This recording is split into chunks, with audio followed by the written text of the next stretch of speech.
All right, so using your yoga mat, we're just going to show you a few quick things you can do down on the floor. The first thing Monica's going to do is it's a figure 4 stretch. It's a good hip opener. It's also a glute. So she's going to place her ankle on her knee and then flexing that top foot. So drawing her toes towards her knee. You can gently push that knee away. Just kind of helps stretch that. I'm going to come around to the other side.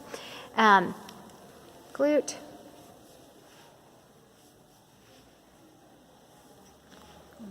Now for a little bit deeper stretch, yep, she can lift that knee up and gently press that right knee and pushing that ankle towards her chest. If you want, she can reach in and grab behind that leg and gently pull to get that glute even stretch even more. But notice how she's just keeping her head and neck all relaxed, her shoulders relaxed on the mat. All right. And again, what you do to one side, you want to do to the other side, so you want to do both sides. I know we showed the hamstring stretch with the strap seated in the chair. You can get it even a little bit better on the floor. So put that strap around the ball of the arch of your foot and then gently pull it towards your chest, keeping that foot flexed, trying to keep your leg as straight as possible, relaxing the back side of that leg. Take deep breaths in every time you exhale. Think about pulling it just slightly more towards your chest.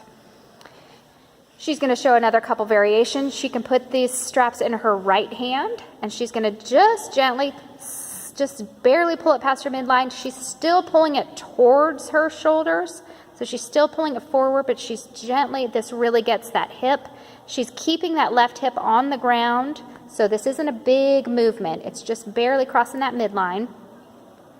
And then coming back to center, she's going to switch what hand, and then she's going to take it out to the outside. Again, she's still gently pulling that towards the front of her body, towards the head, while letting the leg fall out to the side.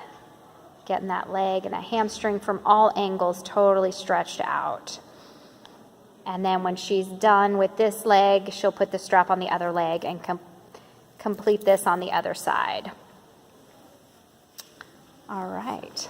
So when we sit, our low back can cause issues too. So she's going to come around and get onto all fours. She's going to line her knees directly under her hips and her wrists directly under her shoulders. And she's just going to take her hips around in a giant hip circle. It's a great one. It releases the low back. It also works out any kinks in those hips. Again, if you find a spot that really speaks loudly to you, spend a little bit more time on that. She'll go one direction, and now you see she's switched. She's going the other direction. So just exaggerated big hip circle. And then she's going to go back, line up those knees, and she's going to do some cat-cow. So she's going to press her chest to the floor, tilt that chin up, the big inhale, and then when she exhales, she's going to tuck that chin under and round that back up like a cat. And again, you just slowly go through this back and forth to get your spine a little lubricated.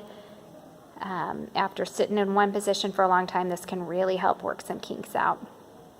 And from here, another really great low back stretch. She's just going to drop her hips back towards her heels. You notice she kind of spread her knees a little bit wide, but kept her heels together, and then just reaching her hands out, and she's just going to relax and let her forehead rest on the mat. You can sit in this position. This is a really great low back stretch. Really helps let that low back that's been sitting in a compressed position really lengthen and relax. So here's a few things that you can do with your yoga mat.